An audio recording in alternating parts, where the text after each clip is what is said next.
Hello, everyone. I'm going to read The Berenstain Bears and the Prize Pumpkin. I know it's not the autumn. I know.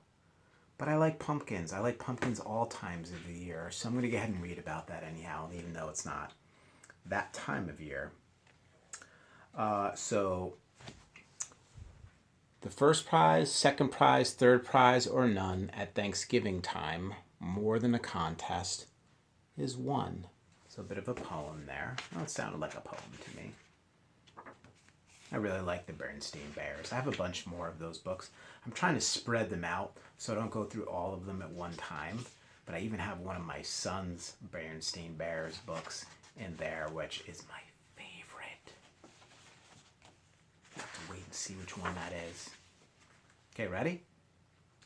Pumpkins are just like everything else in nature, said Papa Bear as he and the cubs finished weeding the pumpkin patch. No two of them are exactly alike. That's for sure, agreed Brother Bear. Look at that funny flat one and that lumpy one over there. Then there was the giant, which is what Papa had named one that just seemed to be getting bigger and bigger. Why is it that no two things are exactly alike? Asked Sister Bear. It's just the way nature is, answered Papa. Yeah, nature has a good word for that would be diversity. Diversity. Diversity. Diversity. Time to wash up for supper, called Mama Bear from the treehouse steps. You can see her up there on the steps.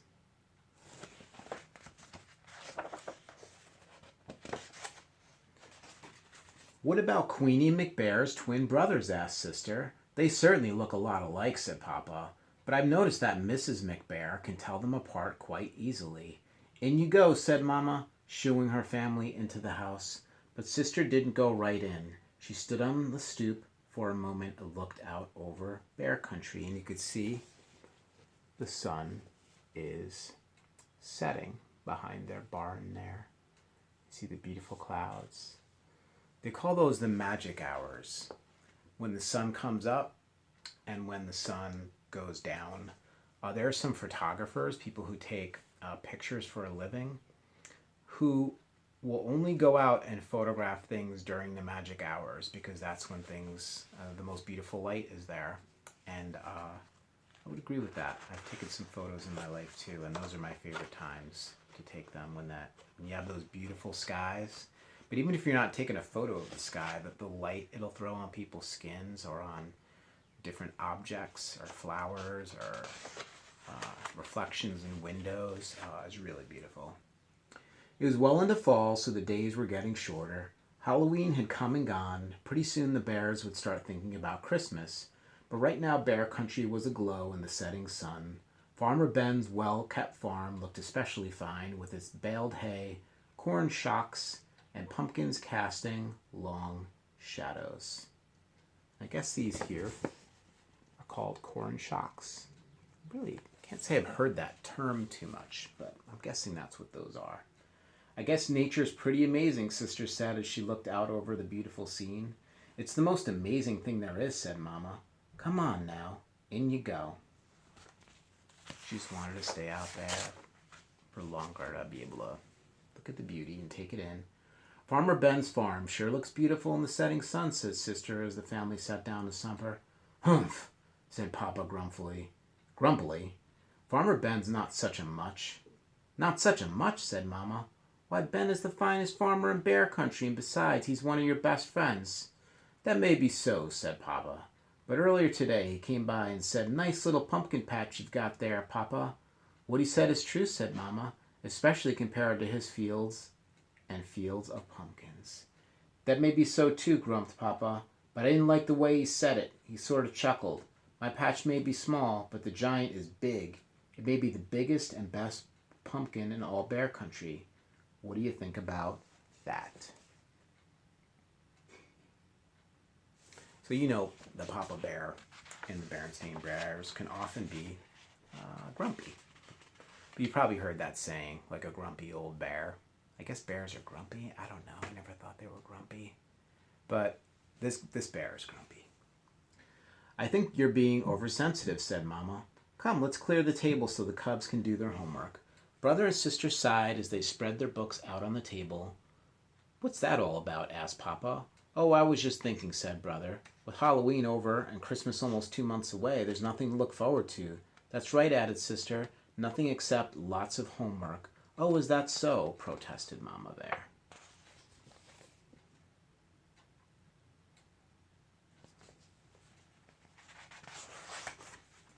It just so happens that there's something very important to look forward to, a very special holiday called Thanksgiving. That's when we give thanks for all the wonderful. Your mama's absolutely right," interrupted Papa. He pointed to a notice in the evening paper. It said, "Don't forget this year Thanksgiving festival, entry blank for the big pumpkin contest available at City Hall." Thanksgiving's a very important holiday, especially this year, because we're going to enter the giant in the pumpkin contest and beat the pants off of Farmer Ben. "But Papa, he's a professional," said Brother. "He's won the contest 10 years in a row." "All the more reason to teach him a lesson. Come on, let's go out and check up on the next heavyweight pumpkin champion of Bear Country," he said. I don't feel like they have to teach him a lesson. I mean, it's okay to want to win, but it doesn't feel like this other person's doing anything wrong. They're just doing the best they can as a farmer. Now was Mama's turn to sigh. Thanksgiving was about giving thanks, not beating the pants off Farmer Ben. I agree with that statement. "Isn't it a beauty?" Papa said after they admired the giant. Across the road they could see a field of Ben's pumpkins. There were lots of fine ones, but none that measured up to the giant. "There's homework to be done," called Mama Bear from the house as they left, and Cubs asked Papa, "Aren't you coming in?" "Nope," he said. "I'm going to stay out here a little while and watch the giant grow." Now, do you think he can actually watch the giant grow? Can he see the pumpkin actually growing? Yeah, I mean, I don't think so. I mean, it wouldn't grow that fast. But pumpkins can grow really fast. I mean, you can go out one day and go out a next day or 2 days after that and see that a pumpkin has grown a little bit, but I don't think you could actually sit there and watch it grow. I know, but it's a fiction book, Mr. Scott. I get it. It's fiction, right? I understand. It doesn't have to be true, right? Because it's fiction, right? Yeah, it's a made-up story. Okay, I was checking. And grow it did. It grew bigger, rounder, and oranger every day. When Papa and the Cubs went to City Hall to get an entry blank for the contest, they saw the place where the winning pumpkin would go on display. "We can't lose," said Papa. In their mind's eye, they could see their pumpkin in the place of honor. You could see he's already imagining it, right? That's like a thinking bubble. And he's seeing his pumpkin with the first place ribbon on it. Mama tried to remind them about what Thanksgiving was really about, but every time she did, Papa would interrupt. "You'll have to excuse me, my dear," he'd say. "It's time to water the giant." He not only watered it on a regular schedule and gave it a special plant food, he also covered it with a blanket at night and tucked it in against the cold.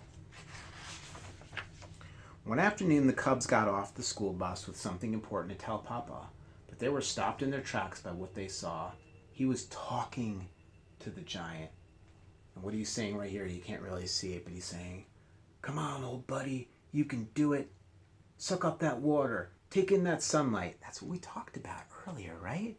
For morning meeting, we talked about what plants, and I know you know this, but we're talking about what helps spring accelerate into coming quicker, and that is sunlight and water.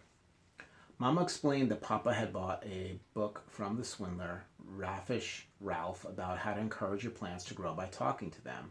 "Well," said Brother, "I don't suppose it can do any harm." "I'm sure it sure could harm his reputation," said Sister, "if anybody saw him talking to a pumpkin."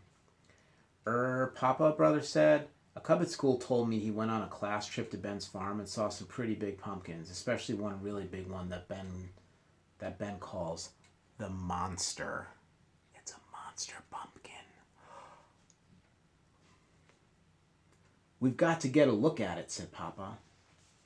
You can get an idea of how big Papa's pumpkin is there. Let's see what the monster looks like. Well, it's a really long book, isn't it? I should probably stop talking in between pages and just read it, right? Okay, I'll do that. That evening, Papa and the Cubs climbed through the fence into Farmer Ben's field. They saw some good-sized pumpkins, but none to match the giant. Maybe it's behind the barn, whispered Papa. Suddenly a light shone on them, and they heard Ben shout, "Prowlers in the pumpkin field! Get me my pitchfork!" They got out of there so fast, Papa tore his overalls climbing through the fence. "What have you been up to?" asked Mama Bear when they got home. "Nothing much," said Papa. "Just strolling in the moonlight." That's a little more than that, isn't it? Oh, I was supposed to stop talking. The weekend before Thanksgiving arrived and it was time for the big festival. The Bear family got there just in time. The pumpkin judging was about to begin. There were many fine pumpkins in the contest, but Papa was sure that none can measure up to the giant until he saw the monster. It was at least as big and round and orange as pumpkin, and maybe, just maybe, a little bigger and rounder.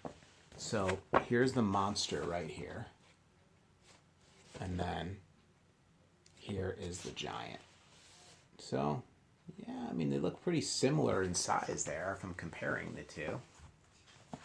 At least visually, looking at them visually. The bears waited nervously while the judges studied, measured, and weighed, and then studied, measured, and weighed some more. Finally, they made their announcement. The first prize winner and still champion.